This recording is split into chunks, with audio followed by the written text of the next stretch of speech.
A very good evening, aspirants. See, prelims is fast approaching us, and keeping this in mind, Shankar IAS Academy has launched free All India Prelims mock test. See, it is going to happen on 15th May 2022, and there are other two tests which are going to be conducted on 22nd May and 29th May. See, the test will be conducted in both online and offline modes, and it will be conducted across 13 centers. Make use of this free mock tests, and with this announcement, now let us move on to the Daily Hindu News Analysis for the date 24th of April 2022. See, displayed here are the list of articles that we are going to discuss today. Without any delay, let's get into the article discussion. Look at this FAQ article here. See, this article, it talks about the current coal crisis in India. We know that all over India, the frequency of power cuts has increased with the arrival of summer. But summer arrives every year, right? And why is India in crisis this year alone? See, the article talks about the various conditions that led to the current situation. Then the article gives us some data about India's renewable energy capacity. It then moves on to why renewable energy cannot completely replace coal-based thermal power plants. And finally, the article gives us a solution to address the issue faced by the renewable energy sector. See, this is the essence of the article given here. We'll cover in this discussion the points mentioned in this article in detail. But before that, the syllabus relevant to the article is highlighted here for your reference. Please go through it. Now, let us start the discussion. See, first of all, let us look at the conditions that led to the current crisis. See, India Energy Outlook 2021 report of the International Energy Agency said that energy use in India has doubled since the year 2000. See here, the important thing to note is that India Energy Outlook report is released by the International Energy Agency. See, these points, they'll be useful for your prelims. So, keep that in mind. Now, coming back to the article, the report also says that India will become the world's third largest energy consumer by the year 2030. Presently, India is the fourth largest global energy consumer, and it is behind China, United States and the European Union. So, what is the prediction of the report? That India will become the third largest. But the thing is, presently, 80% of the energy demand is still being met by coal, oil and solid biomass. And coal also accounts for 55% of the country's energy. So, what is the takeaway point here? India is heavily reliant on coal. So, when there is a disruption in the supply of coal, our whole power sector will get affected. See, the disruption in coal supply did not occur overnight.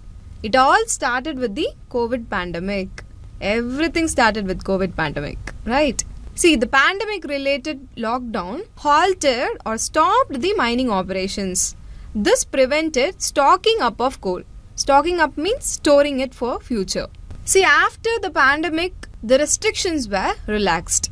But then also, the mining operations faced some issues due to the monsoon. All this related in the delayed arrival of coal stock to the power plants. See, there are two types of coal power plants. One is the pit head coal power plants. The other one is the non-pit head coal power plants. See here, the pit head coal power plants are the ones that are located near the coal mine. Whereas the non-pit head plants or the power plants where the coal mine is more than 1500 kilometers away. So from this itself, you can know that it is the non-pit head coal power plants that have coal stock more than the pit head. Why is this? See, this is because they are at a greater distance from the coal mines. So, the stock will be more in the non-pit head coal power plants. See, in our country, the daily coal requirement for both pit head and non-pit head plants is estimated at 85% of the plant load factor, that is the PLF. Here you may wonder what is PLF. See, PLF is nothing but the ratio of average power generated by the plant to the maximum power that could have been generated in a given time. So, what is the daily coal requirement? It is 85% of this PLF. See, the government rules say that coal stock needs to be maintained for 12 to 17 days for the pit head plants, which is closer to the coal mine. and 20 to 26 days for the non-pithead plants, which is far away from the coal mines. But due to the disruption caused by the pandemic and the monsoon, last week coal stocks in more than 100 thermal power plants in India fell below the critical mark. That is, coal stocks in these thermal power plants were less than 25% of the required stock. Let us say 100 tons of coal is the required stock, but the stock that was available was below 25 tons. That is 25% of the required stock. And this is what is meant by the critical mark. See, this has resulted in the power plants not operating at their full capacity. This has resulted in reduced supply of electricity. On the other hand, the demand has increased. See the irony? Power plants, they are not operating at full capacity, which resulted in reduced supply of electricity. But now the demand has increased. See, with the pandemic-related lockdown fully removed, the economic activity has picked up, and this has increased the electricity demand. In addition to this, domestic demand for the electricity has also increased due to increased use of air conditioners. This is a result of hot Indian summers. See, we are in the tropical region. We experience hot summers. So, the use of air conditioners also increased the demand for the electricity. So what is happening here? There is a reduction in the supply of electricity. At the same time, there is increase in the demand for electricity. Naturally, this will result to crisis, and that is what is happening in India now. Now, having seen the reason for the current crisis, let us move on to see why India is heavily reliant on coal. See, the first reason is coal is abundantly available in India, and India holds 9.5% of global coal reserves. See, India is also the world's second largest producer of coal. Since coal is cheap in India, India is heavily reliant on coal for power generation. The second reason is that coal power plants have short gestation periods, meaning time taken to construct a coal power plant is less than constructing a nuclear power plant or a hydroelectric power plant. And the final reason is that capital requirement for the construction of a new thermal power plant is low. Take for example the ultra mega power projects. These are coal powered thermal power plants with the 4000 megawatt capacity. Each ultra mega power project will cost around 15,000 crore. In contrast with this, Unit 5 and Unit 6 of the Kudankulam nuclear power plant, which is presently under construction, they cost around 50,000 crore for construction. See, the power output from these units will be 1000 megawatt from each. So, the cost of thermal power plant construction is very low. See, these are the reasons India is heavily reliant on coal. The first one is coal is abundant and cheap. The second one is coal power plants have short gestation periods.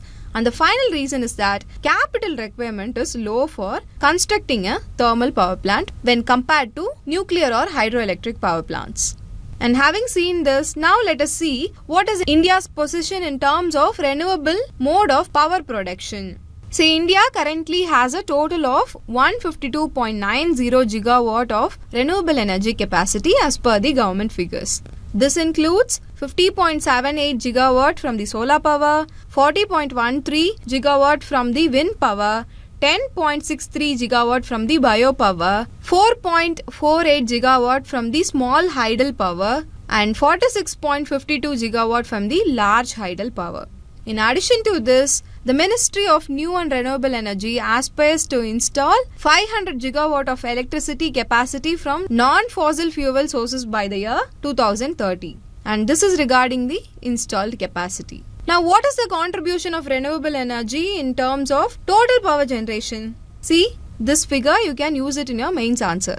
As of August 2021, the Central Electricity Authority has said that the renewable energy sources contributed 24% of the total electricity production.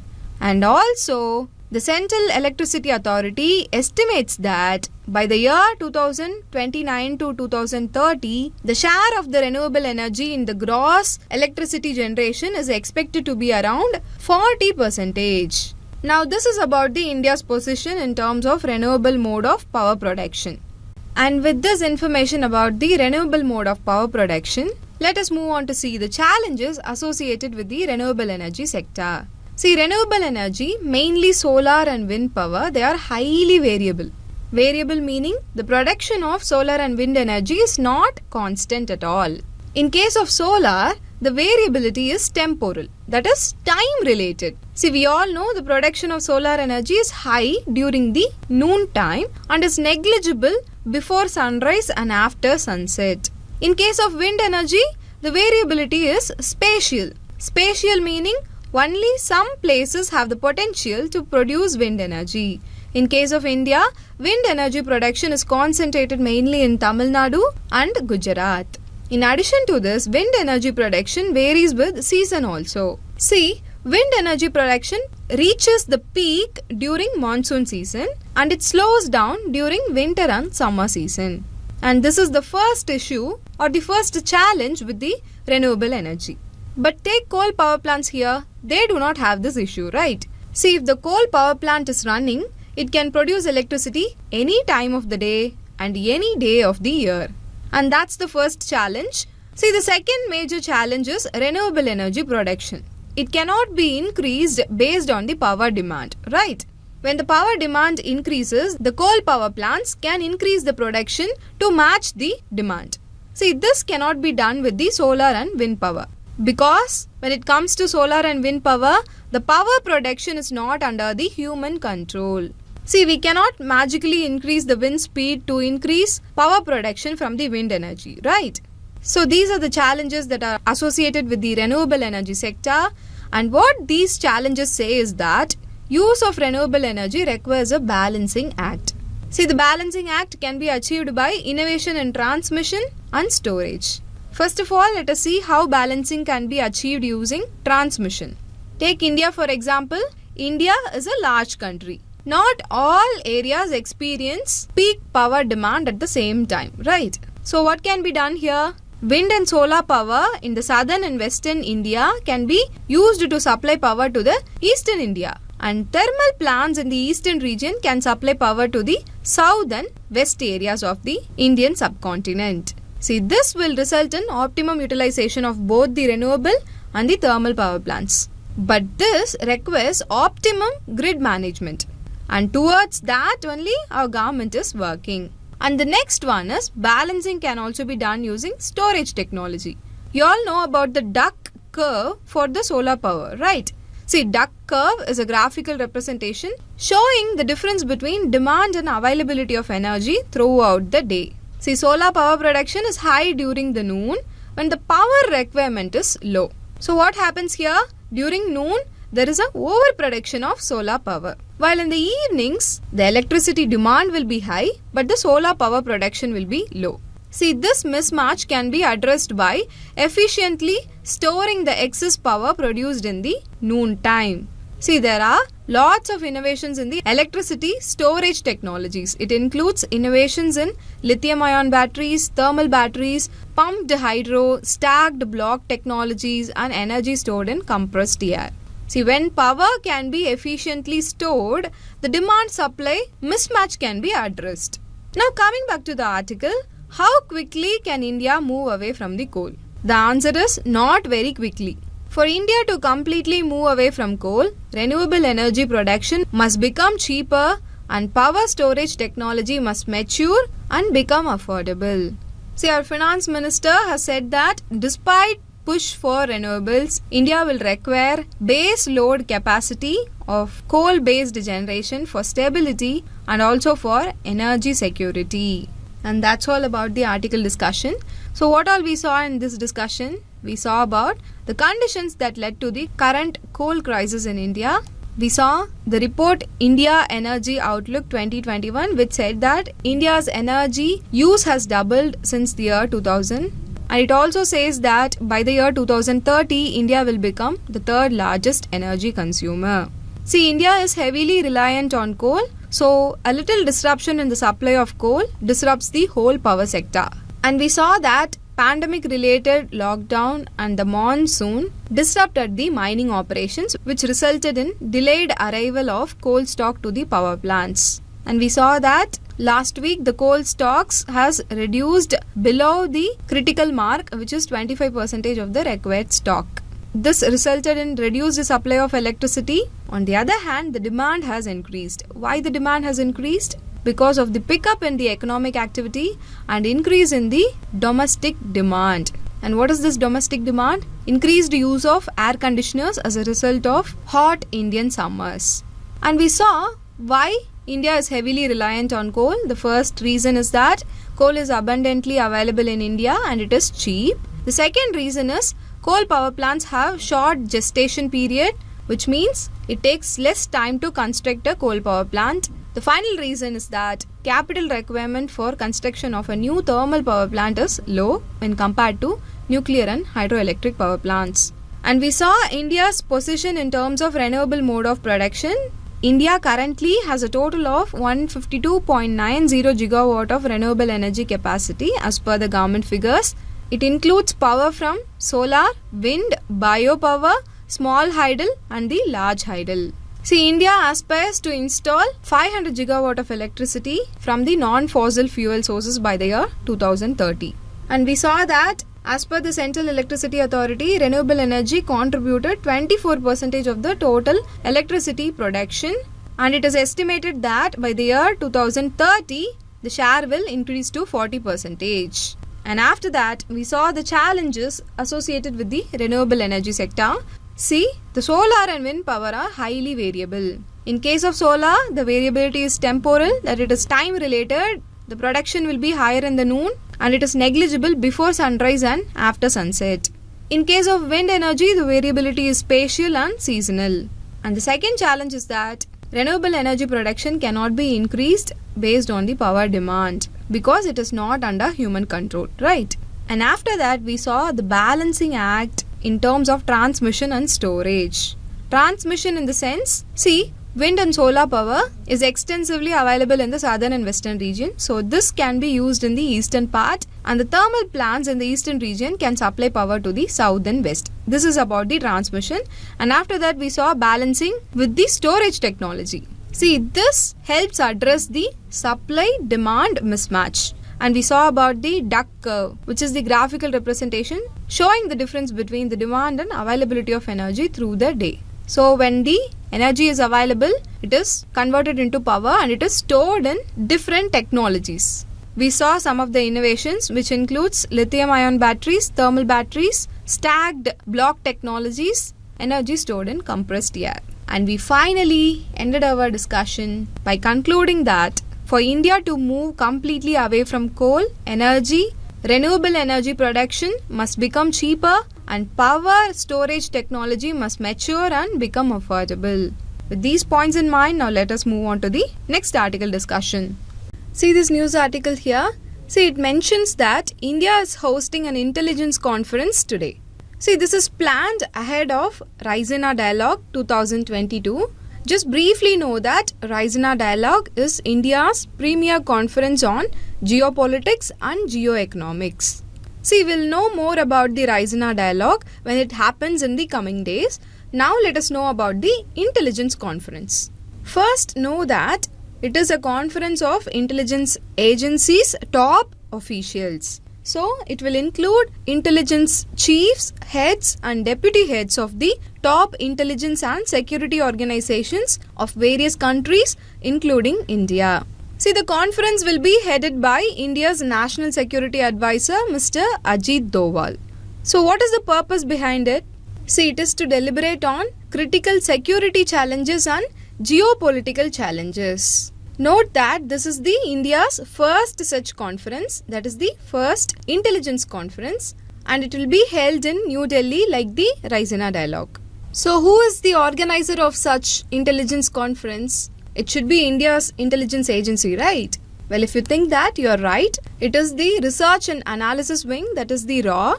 Along with that, National Security Council Secretariat is also organizing this conference. As you know, RAW is the India's external intelligence agency. And what about this NSCS? See, it was set up to assist the National Security Council and the National Security Advisory Board and the Strategic Policy Group, that is the SPG.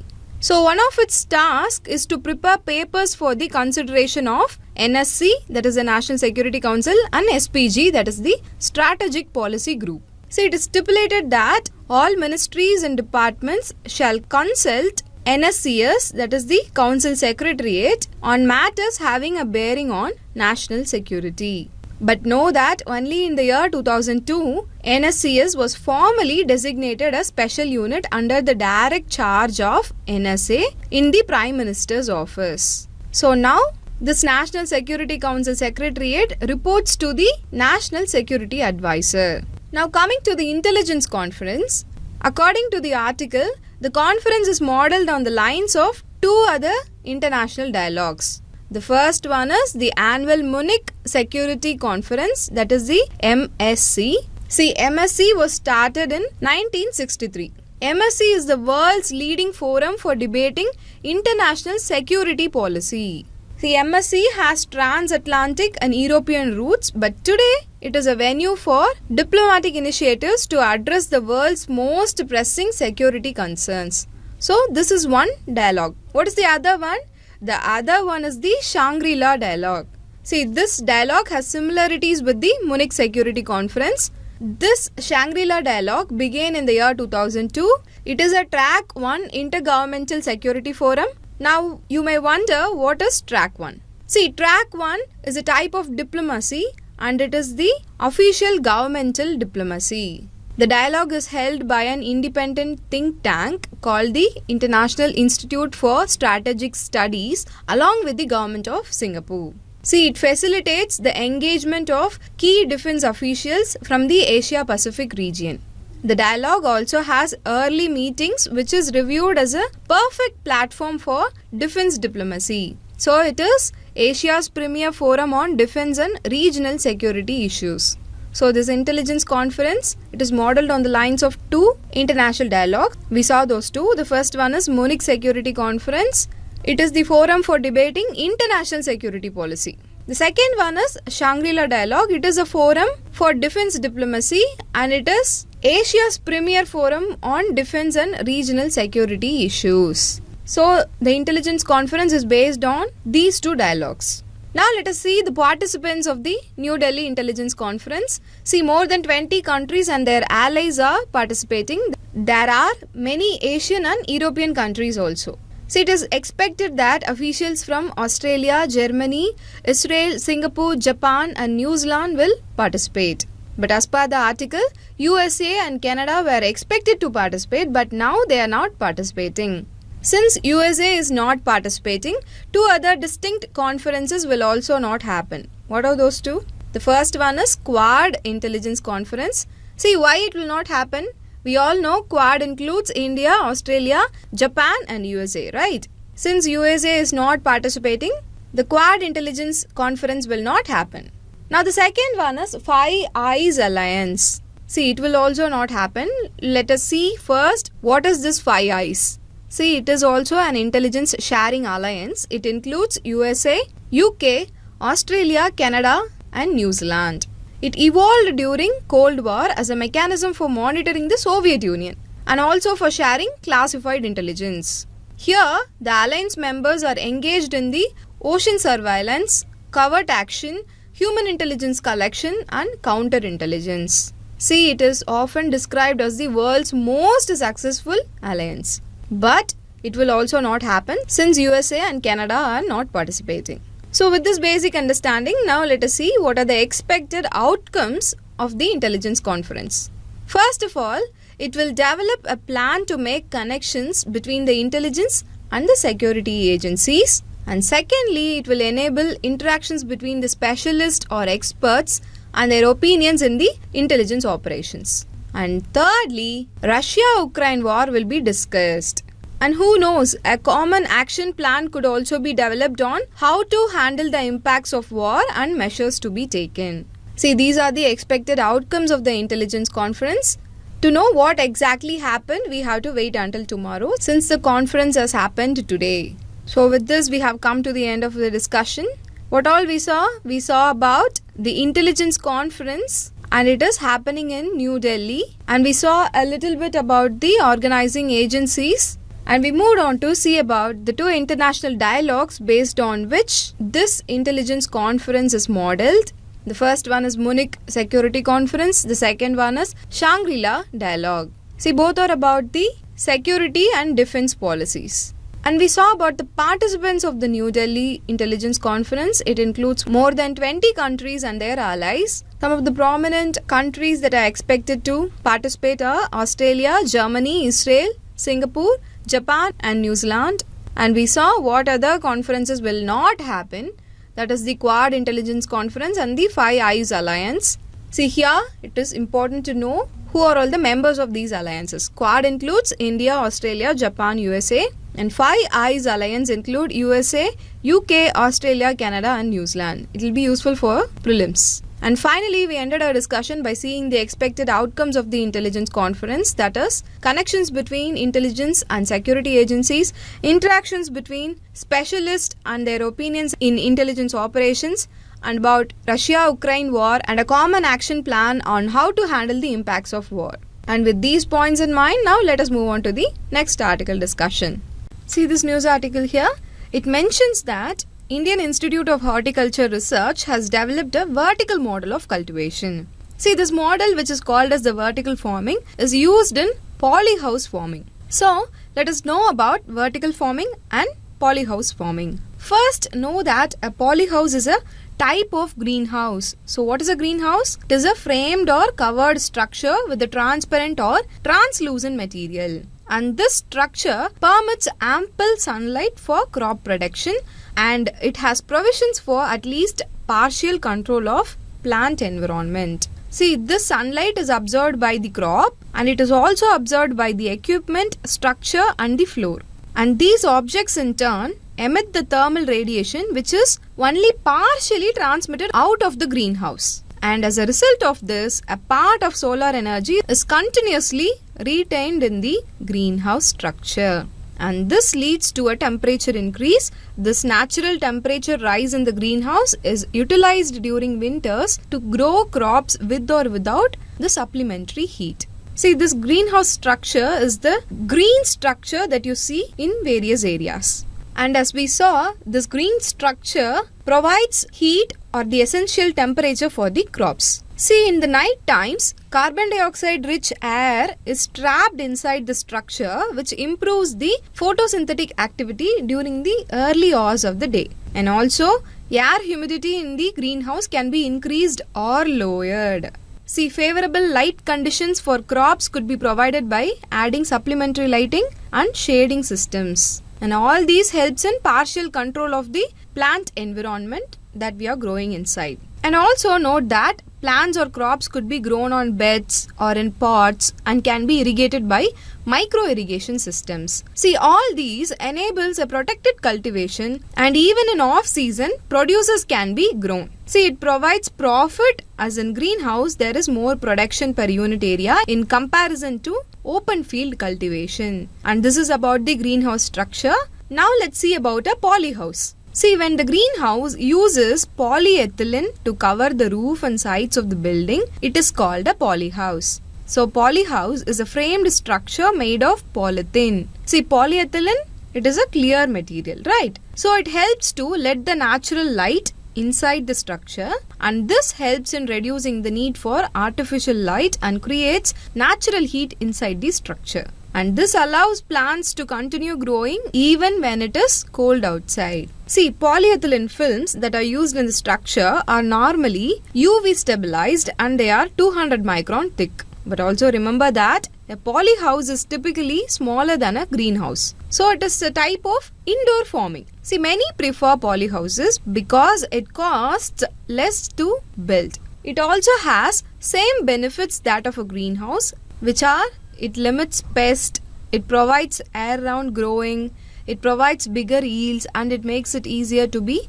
100% organic. See, polyhouse, it is used in floriculture, horticulture, vegetable farming and nurseries. See, in this way only, a new model is developed by the Indian Institute of Horticulture Research for cultivating the plants. This is called the vertical model. So it is also known as the vertical forming. See, it is stacked forming. That is, the plants are stacked one above the other. So it utilizes the space vertically and not just horizontally within the polyhouse. So what can be produced in an acre of land can be produced on a plot of 60 into 40 feet. That means a small space having sunlight can be used here. That is, even balcony or terrace can be used for cultivation. Plus, it also reduces the water requirement as there is absolutely no drainage of water.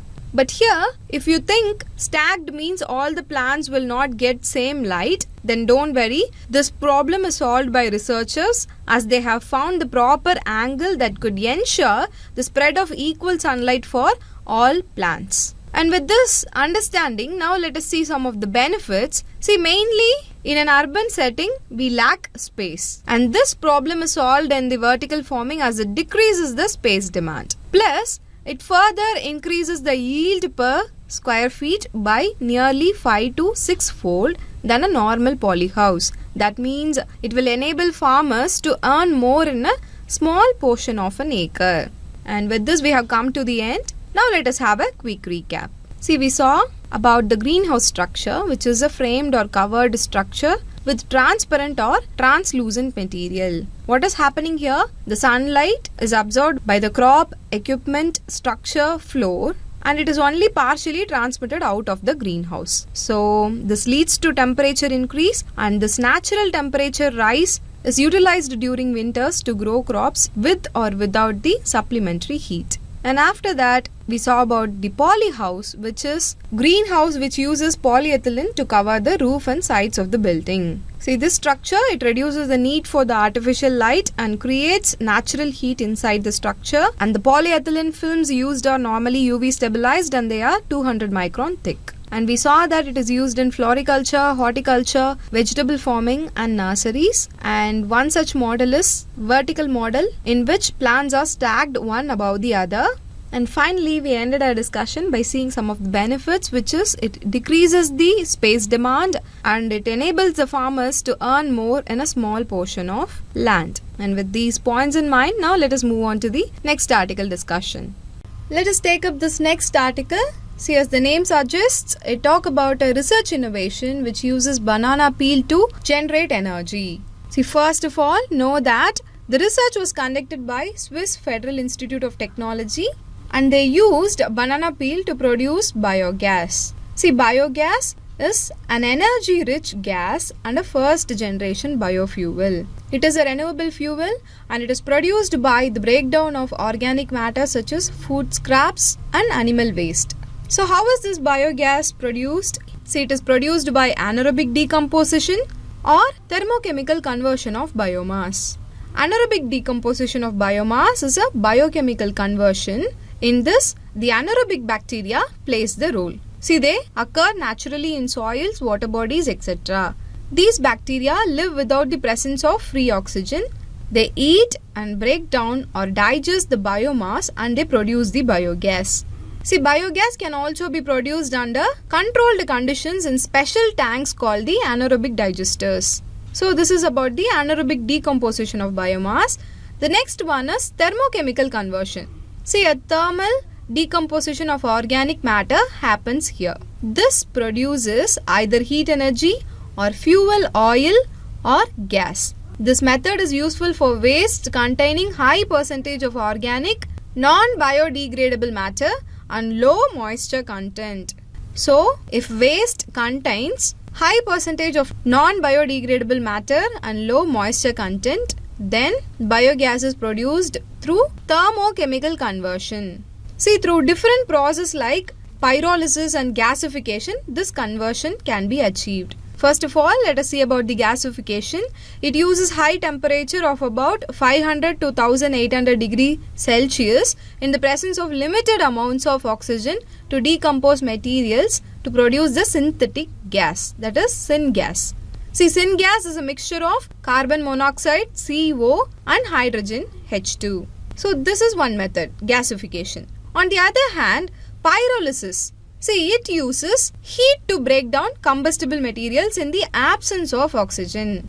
See, in gasification, it is happening in the presence of limited amounts of oxygen. But in the case of pyrolysis, it is happening in the absence of oxygen. See, the pyrolysis method, it produces a mixture of combustible gases such as methane, complex hydrocarbons, hydrogen, carbon monoxide along with liquids and solid residues. See, the main purpose of using pyrolysis process is to minimize the emissions and to maximize the gain.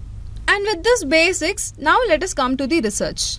As I said in the beginning, they used banana peel to produce biogas, and what is produced here? It is the hydrogen. See, hydrogen is one of the most promising alternative to fossil fuels due to many factors. See, it is clean, renewable, and it has high energy yield. So from this we can say that hydrogen is not only clean, it also stores large amounts of energy. But the problem is, over 90% of the world's hydrogen is produced from the fossil fuels. So this research gives a way to produce hydrogen with the biomass, that is the banana peel. Now you may ask a question, why banana peel? You can use any other biomass, right? See, why they used banana peel is that it contains carbon, hydrogen, oxygen in the form of carbohydrates, water and proteins. See, as per the article, it has 5% hydrogen content and 33% carbon content. So this is why banana peel is used, and using this hydrogen is harnessed. Here the banana peel is initially dried at 105 degrees Celsius for 24 hours, that is one day, and this procedure removes moisture and then it is grounded and sieved to create a thin powder. Now we got the raw material ready. So using which process they converted this biomass into hydrogen? They used pyrolysis, especially photopyrolysis or flash pyrolysis. See, this is a new method. Here the researchers use flash pyrolysis performed with the xenon lamp. See, xenon lamps produce bright white light that closely mimics the sunlight. So it provides a powerful energy source and short pulses to promote the chemical reactions. In this process, the biomass absorbs the optical radiation and converts it to heat.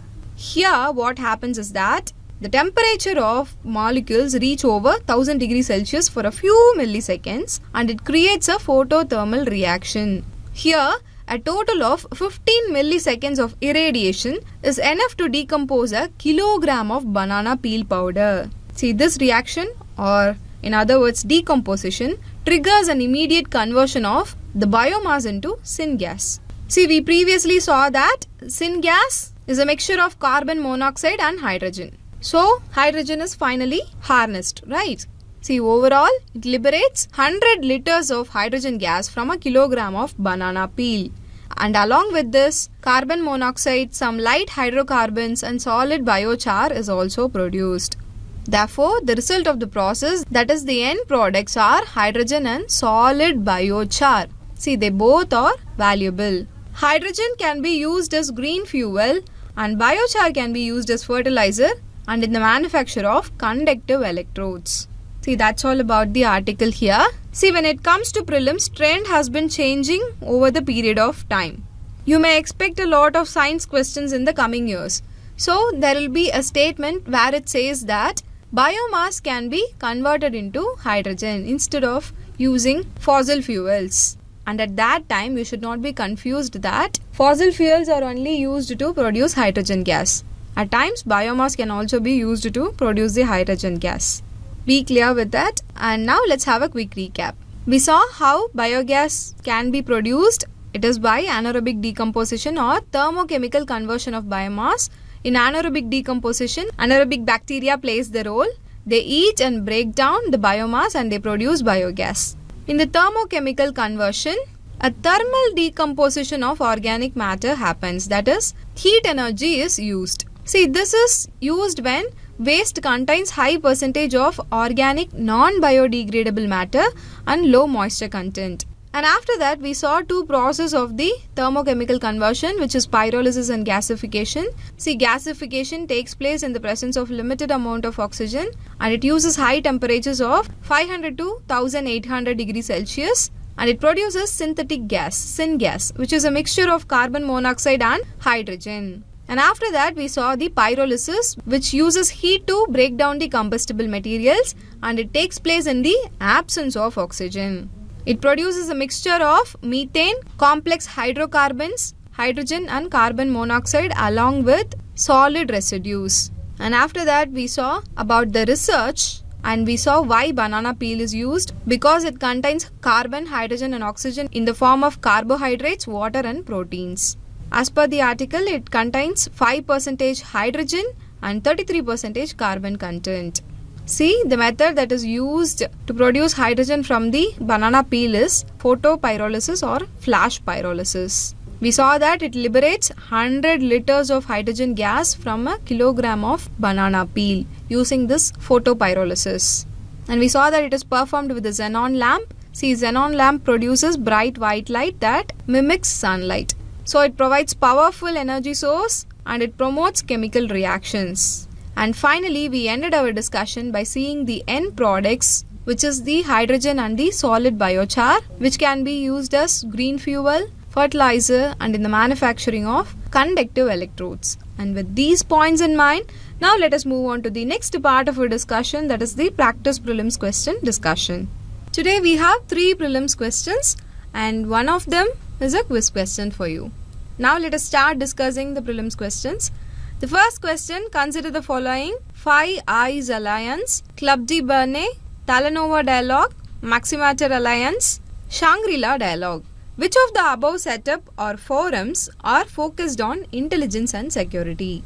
So, the first alliance, which is the 5 Eyes, is an intelligence sharing alliance as we saw in the discussion. It includes USA, UK, Australia, Canada and New Zealand. So the statement 1 is correct. The next one is Club de Berne, officially called as CDB, is an informal club that brings together the heads of secret services of the European Union states, Switzerland and Norway. See, it is operating since 1980s. The club came into the light for evading laws. It is said that it operates transnationally and it evades few legal and regulatory frameworks that exist on international intelligence cooperation.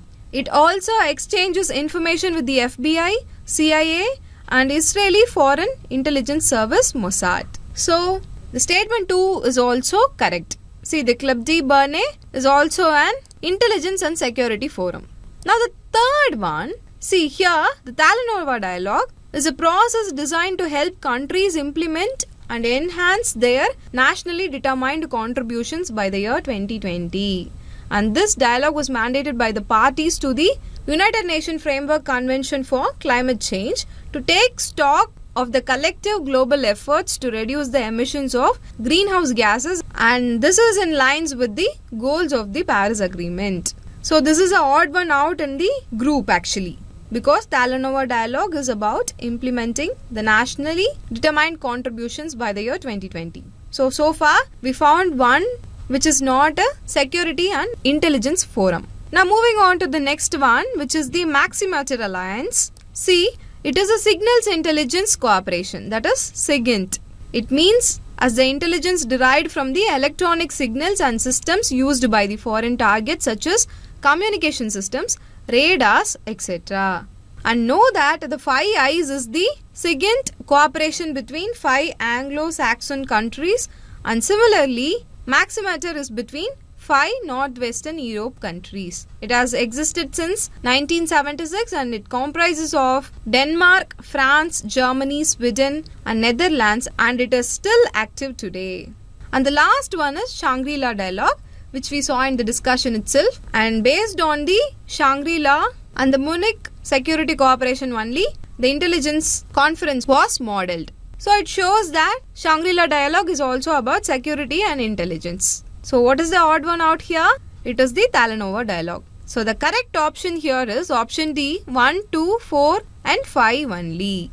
Moving on to the next question, which one of the following is or are the features of vertical forming? Statement 1, it reduces the water requirement. This we saw in our discussion itself. Yeah, it reduces water requirement because there will be no water drainage from the structures. And the second statement, all the plants do not get the same sunlight. This also we saw in our discussion. We saw that It is not a problem anymore because the researchers have found a solution for it. See, in vertical farming, angle is adjusted in a way that all the plants get the same sunlight. So, statement 1 is correct and statement 2 is incorrect. And what about the statement 3? It increases yield per square feet. See, this statement is correct because we saw that since plants are stacked one above the other, the yield per square feet is high. So, what will be the correct answer here? It is option C, 1 and 3 only. Now, coming to the final question, which is the quiz question for you. Consider the following statements. Pyrolysis uses heat to break down combustible materials in the presence of limited amounts of oxygen, whereas gasification uses high temperature in the absence of oxygen. And statement 2, biomass pyrolysis is the only method available to produce the biogas. And statement 3, banana peel, orange peel, coffee beans and coconut shell can be used to generate hydrogen gas. Read the statements carefully. Try to recall our discussion. We saw everything in the discussion itself, and read the article again so that you will have some more insights about the production of hydrogen gas. And see, the question has asked to find the incorrect statements. Keep in mind that also while answering the question. Try to attempt this question and post your answer in the comment section. I have given one mains question for your practice, so interested aspirants, write it and post it in the comment section. If you have any queries related to the articles that we discussed today, post that also in the comment section.